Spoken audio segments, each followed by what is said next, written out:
انہوں نے کہا کہ 5 امور فطرت سر سے متعلق ہیں۔ انہوں نے مانگ نکالنے کا ذکر کیا اور داڑھی چھوڑنے کا نہیں کیا۔ امام ابو داود رحمہ اللہ کہتے ہیں کہ حماد کی مذکورہ بالا روایت کی طرح طلق بن حبیب، مجاہد اور بکر بن عبداللہ موزنی سے ان کے موقوف اقوال مروی ہیں۔ انہوں نے بھی داڑھی بڑھانے کا ذکر نہیں کیا۔ اور حضرت ابو ہریرہ رضی اللہ تعالیٰ عنہ کی حدیث جو وہ نبی صلی اللہ علیہ وسلم سے روایت کرتے ہیں اس میں داڑھی بڑھانے کا ذکر آیا ہے، اور ابراہیم نخعی سے اسی طرح مروی ہے اور اس میں داڑھی بڑھانے اور ختنے کا ذکر ہے۔ سننے ابو داود حدیث نمبر 53۔ سیدنا حذیفہ رضی اللہ تعالیٰ عنہ بیان کرتے ہیں رسول اللہ صلی اللہ علیہ وسلم جب رات کو اٹھتے تو مسواک سے اپنا منہ صاف کیا کرتے تھے۔ سننے ابو داود حدیث نمبر 54۔ ام المومنین سیدہ عائشہ رضی اللہ تعالیٰ عنہ بیان کرتی ہیں رات کو نبی صلی اللہ علیہ وسلم کے لیے مسواک اور وضو کا پانی تیار رکھا جاتا تھا، چنانچہ جب آپ رات کو اٹھتے تو پہلے قضاء حاجت کرتے اور پھر مسواک کیا کرتے تھے۔ سننے ابو داود حدیث نمبر 55۔ ام المومنین سیدہ عائشہ رضی اللہ تعالیٰ عنہ سے مروی ہے نبی صلی اللہ علیہ وسلم دن یا رات میں جب بھی سو کر اٹھتے تو وضو سے پہلے مسواک کیا کرتے تھے۔ سننے ابو داود حدیث نمبر 56۔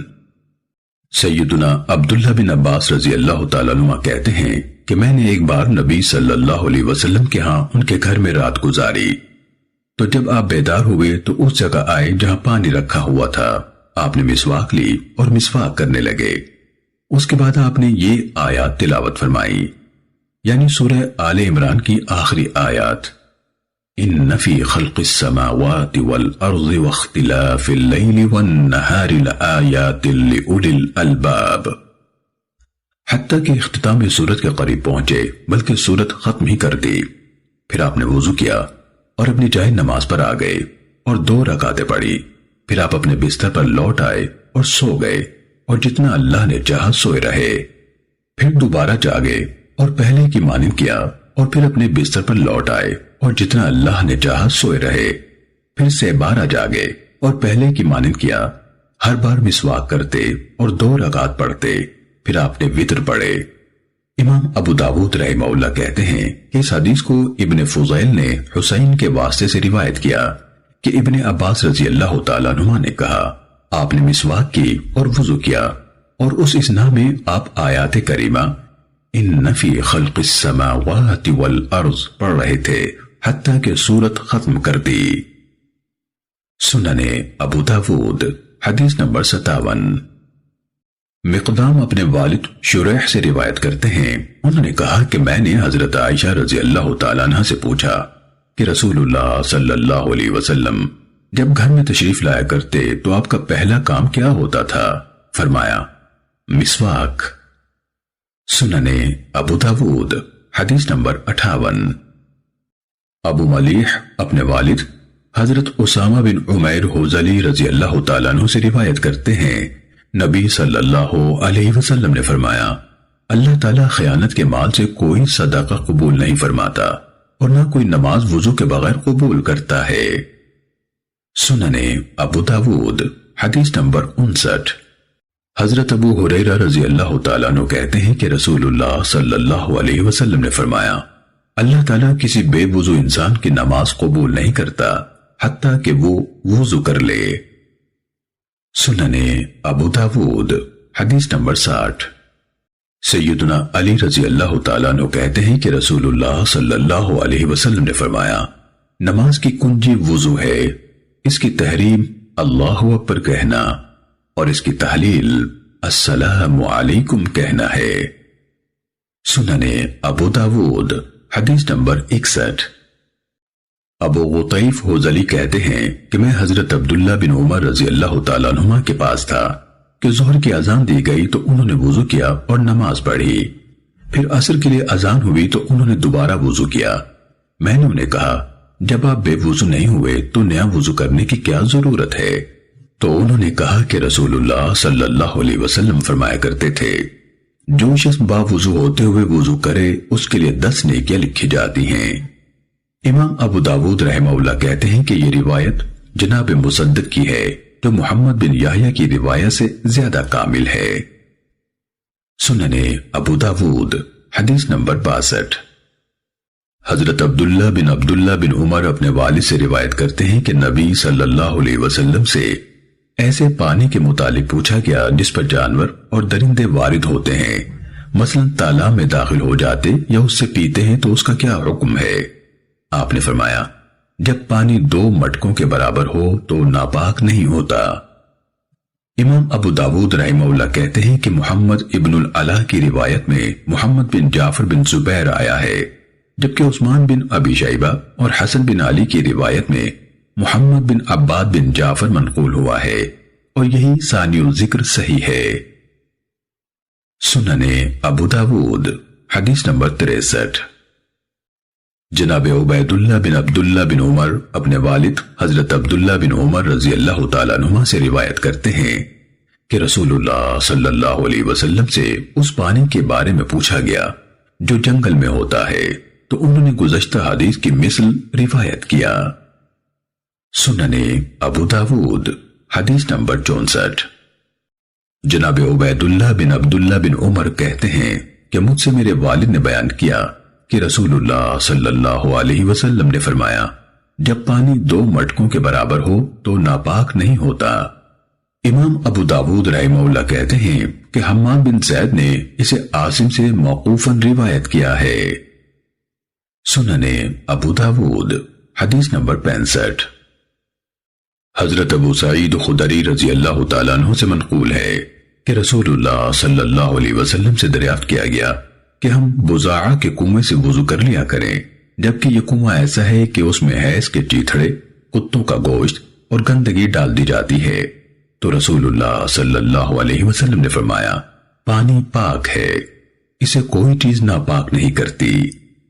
امام ابو داود رحمہ اللہ کہتے ہیں بعض نے راوی کا نام عبداللہ بن رافع کے بجائے عبد الرحمن بن رافع بیان کیا ہے۔ سنن ابو داود حدیث نمبر 66۔ حضرت ابو سعید خدری رضی اللہ تعالیٰ عنہ کہتے ہیں کہ میں نے رسول اللہ صلی اللہ علیہ وسلم سے سنا اور آپ کو بتایا جا رہا تھا کہ آپ کے لیے جو پانی لایا جاتا ہے وہ بزاعہ کے کنویں کا ہوتا ہے، حالانکہ اس میں کتوں کا گوشت، حیض کے چیتھڑے اور انسانوں کی غلاظت تک ڈال دی جاتی ہے، تو رسول اللہ صلی اللہ علیہ وسلم نے فرمایا پانی پاک ہے، اسے کوئی شے ناپاک نہیں کرتی۔ امام ابو داود رحمہ اللہ کہتے ہیں کہ میں نے قتیبہ بن سعید سے سنا، وہ کہتے تھے کہ میں نے اس کنویں کے معافی سے اس کی گہرائی کے بارے میں پوچھا تو اس نے کہا پانی زیادہ سے زیادہ پیڑوں یعنی ناف کے نچلے حصے تک آتا ہے۔ میں نے کہا اور جب کم ہو تو؟ اس نے کہا کہ شرمگاہ سے کم یعنی رانوں تک۔ امام ابو داود رحمہ اللہ کہتے ہیں کہ میں نے ذاتی طور پر خود اپنی چادر اس کنویں پر پھیلا کر اسے ناپا تو اس کا قطر 6 ہاتھ تھا، اور میں نے اس کے محافظ سے پوچھا جس نے میرے لیے باغ کا دروازہ کھولا اور کنواں دکھلایا تھا، کیا اس کی بنا میں دور نبوی سے کوئی تبدیلی کی گئی ہے؟ تو اس نے کہا نہیں، اور میں نے اس کا پانی دیکھا تو اس کا رنگ بدلا ہوا تھا۔ سنن ابو داود حدیث نمبر 67۔ حضرت ابن عباس رضی اللہ تعالیٰ عنہ بیان کرتے ہیں کہ نبی صلی اللہ علیہ وسلم کی کسی اہلیہ محترمہ نے لگن میں سے غسل کیا، نبی صلی اللہ علیہ وسلم تشریف لائے، آپ اسے وضو یا غسل کرنا چاہتے تھے، تو اہلیہ محترمہ نے آپ کو بتایا کہ اے اللہ کے رسول، میں جنابت سے تھی اور میں نے اسی پانی سے غسل کیا ہے، تو رسول اللہ صلی اللہ علیہ وسلم نے فرمایا تو کیا ہوا؟ پانی جنبی نہیں ہوتا، پاک ہی رہتا ہے۔ سنن ابو داود حدیث نمبر 68۔ حضرت ابو ہریرہ رضی اللہ تعالیٰ عنہ نبی صلی اللہ علیہ وسلم سے بیان کرتے ہیں، آپ نے فرمایا کوئی شخص ٹھہرے ہوئے پانی میں ہرگز پیشاب نہ کرے کہ پھر اسی سے غسل کرے گا۔ سنن ابو داود حدیث نمبر 69۔ حضرت ابو ہریرہ رضی اللہ تعالیٰ عنہ کہتے ہیں رسول اللہ صلی اللہ علیہ وسلم نے فرمایا تم میں سے کوئی شخص کھڑے پانی میں ہرگز پیشاب نہ کرے اور نہ جنابت سے اس میں نہائے۔ سنن ابو داود حدیث نمبر 70۔ حضرت ابو ہریرہ رضی اللہ تعالیٰ عنہ نبی کریم صلی اللہ علیہ وسلم سے بیان کرتے ہیں، آپ نے فرمایا، جب تمہارے کسی کے برتن میں کتا منہ مار جائے تو اس کی پاکیزگی کا طریقہ یہ ہے کہ اسے 7 بار دھویا جائے، ان میں پہلی بار مٹی سے ہو۔ امام ابو داود رحمہ اللہ کہتے ہیں کہ ایوب اور حبیب بن شہید نے بھی محمد ابن سیرین سے ایسے ہی ذکر کیا ہے، یعنی پہلی بار مٹی سے دھویا جائے۔ سننے ابو داود حدیث نمبر 71۔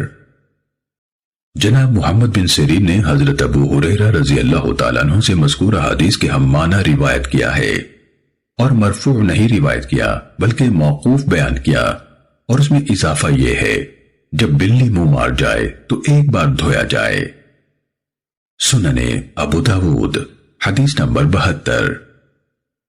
سیدنا ابو ہریرہ رضی اللہ تعالیٰ عنہ سے روایت ہے کہ اللہ کے نبی صلی اللہ علیہ وسلم نے فرمایا، کتا جب برتن میں منہ مار جائے تو اسے 7 بار دھو، 7ویں بار مٹی سے ہو۔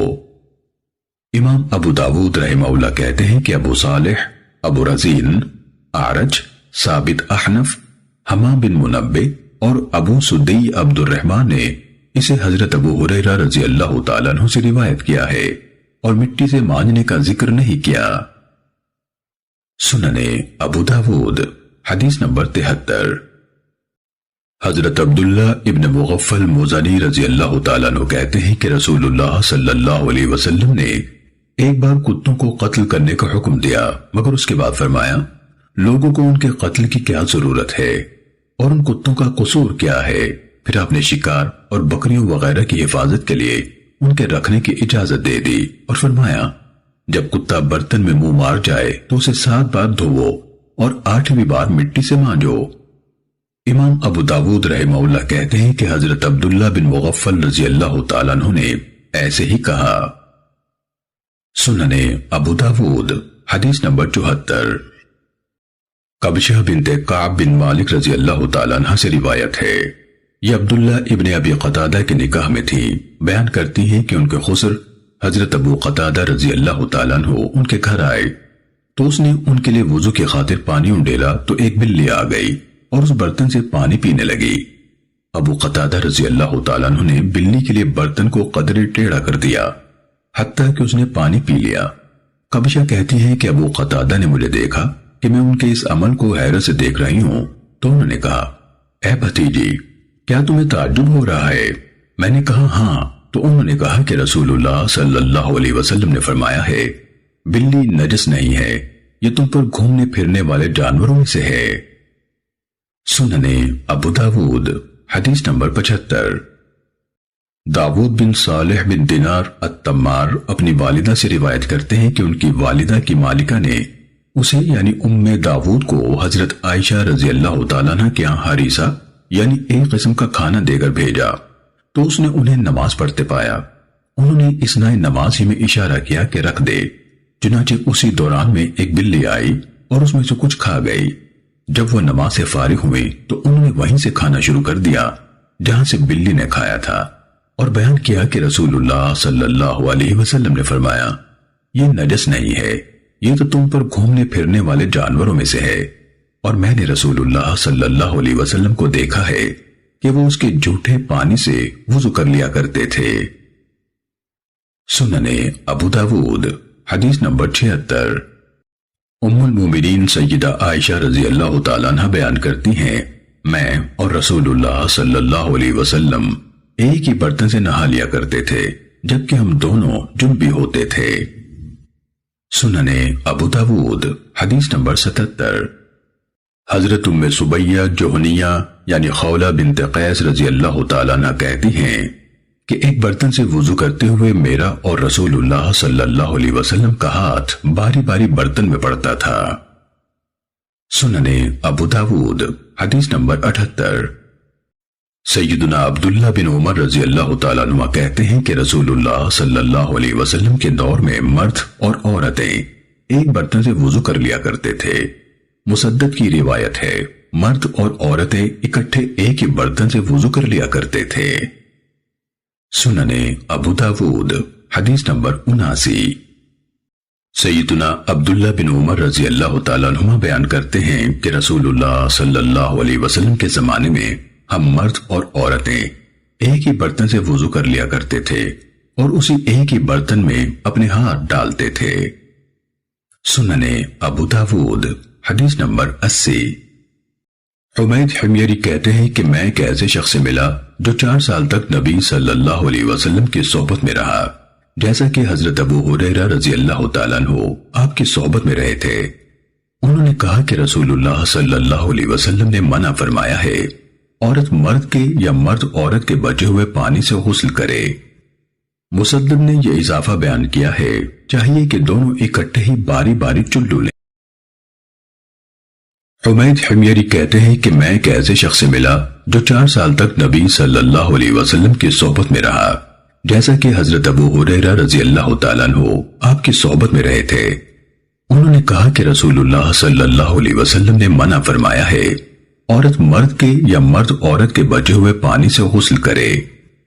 مسدد نے یہ اضافہ بیان کیا ہے چاہیے کہ دونوں اکٹھے ہی باری باری چلو لیں۔ سنن ابو داود حدیث نمبر 81۔ حکم بن عمر اور یہ اقرا ہیں سے روایت ہے کہ نبی صلی اللہ علیہ وسلم نے اس بات سے منع فرمایا ہے کہ مرد عورت کے بچے ہوئے پانی سے وضو کرے۔ سنن ابو داود حدیث نمبر 82۔ سیدنا ابو ہریرہ رضی اللہ تعالیٰ عنہ کہتے ہیں کہ ایک شخص نے اللہ کے رسول سے سوال کیا کہ اللہ کے رسول، ہم سمندر میں سفر کرتے ہیں اور اپنے ساتھ پینے کے لیے تھوڑا سا پانی لے جاتے ہیں، اگر ہم اس سے وضو کرنے لگیں تو پیاسے رہ جائیں، تو کیا ہم سمندر کے پانی سے وضو کر لیا کریں؟ تو رسول اللہ صلی اللہ علیہ وسلم نے فرمایا سمندر کا پانی پاک اور اس کا مردہ حلال ہے۔ سنن ابو داود حدیث نمبر 83۔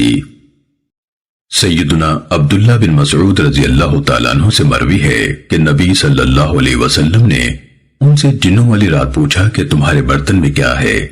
انہوں نے کہا نبیذ یعنی کھجور کا شربت ہے، تو آپ نے فرمایا کھجور پاکیزہ پھل ہے اور پانی پاک ہے۔ سلیمان بن داود کی روایت میں ہے کہ شریک کو وہم ہوا اور انہوں نے ابو زید یا زید کہا، جبکہ حناد کو وہم نہیں ہوا، اس نے ابو زید ہی کہا۔ ایسے ہی حناد کی روایت میں لیلۃ الجن کا ذکر نہیں ہے اور سلیمان کی روایت میں موجود ہے۔ سنن ابو داود حدیث نمبر 84۔ علقمہ کہتے ہیں کہ میں نے حضرت عبداللہ بن مسعود رضی اللہ تعالیٰ عنہ سے دریافت کیا کہ رسول اللہ صلی اللہ علیہ وسلم کی جنوں سے ملاقات والی رات آپ لوگوں میں سے کون رسول اللہ صلی اللہ علیہ وسلم کے ساتھ تھا؟ تو انہوں نے کہا کہ ہم میں سے کوئی بھی آپ کے ساتھ نہ تھا۔ سنن ابو داود حدیث نمبر 85۔ جناب عطا بن ابی رباح رحمہ اللہ سے منقول ہے کہ انہوں نے دودھ اور نبیذ سے وضو کو مکروہ کہا ہے اور فرمایا کہ مجھے ان سے وضو کرنے کے بجائے تیمم کرنا زیادہ پسند ہے۔ سنن ابو داود حدیث نمبر 86۔ ابو خلدہ کہتے ہیں کہ میں نے جناب ابو العالیہ تابعی سے پوچھا کہ ایک شخص جسے جنابت لاحق ہوئی ہو اس کے پاس پانی نہ ہو مگر نبیذ یعنی کھجور یا کشمش کا پانی موجود ہو تو کیا وہ اسے غسل کر لے؟ انہوں نے فرمایا نہیں۔ سنن ابو داود حدیث نمبر 87۔ سیدنا عبداللہ بن ارقم رضی اللہ تعالیٰ عنہ سے روایت ہے کہ وہ حج یا عمرے کے لیے نکلے، ان کی میت میں کچھ لوگ بھی تھے اور وہ ان کے امام تھے۔ ایک دن نماز فجر کی اقامت ہوئی تو انہوں نے کہا کہ تم میں سے کوئی آگے ہو اور نماز پڑھائے، اور خود قضاء حاجت کے لیے چل دیے اور کہا کہ میں نے رسول اللہ صلی اللہ علیہ وسلم سے سنا ہے، آپ فرماتے تھے جب تم میں سے کسی کو بیت الخلاء جانے کی حاجت ہو اور نماز بھی کھڑی ہو رہی ہو تو چاہیے کہ وہ پہلے قضاء حاجت کے لیے جائے۔